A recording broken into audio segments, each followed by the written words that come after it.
all in the name of streamlining communication to better manage growth in this area. Tonight, a first ever joint meeting between leaders of the two most populated counties in the NWA. That's right. Washington and Benton County came together at the Springdale City Council chamber to lay the groundwork for what hopes to be solutions to many pressing problems in the neighboring counties that they share.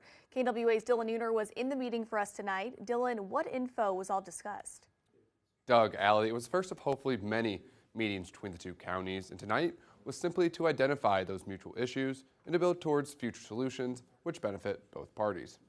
I think it's good that when we're seeing that historic growth, we also have a historic response. And I think that's what we're trying to do as local leaders. Washington County and Benton County held a joint meeting for the first time ever to discuss shared concerns for the future.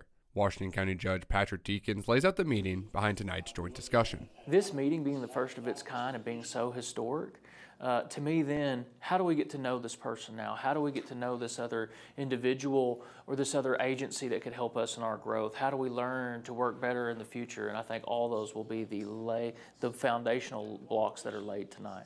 It's a foundation that was laid after the Northwest Arkansas Council hired a third party to help identify the future issues in the area.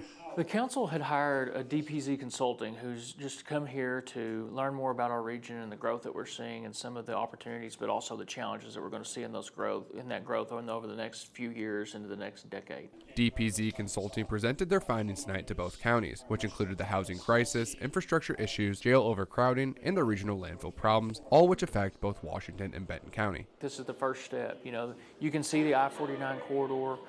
There's a lot of characteristics that are very different along that. All the cities have their own characteristics and their own personalities.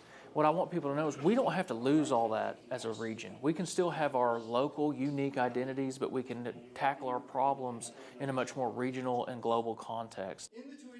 Deakins tells me tonight is just the beginning for the partnership between the two counties, and the hope is to find solutions to the problems that were talked about tonight at future meetings. In studio, Dylan Nooner, KNWA Northwest Arkansas News. All right, Dylan, thank you so much.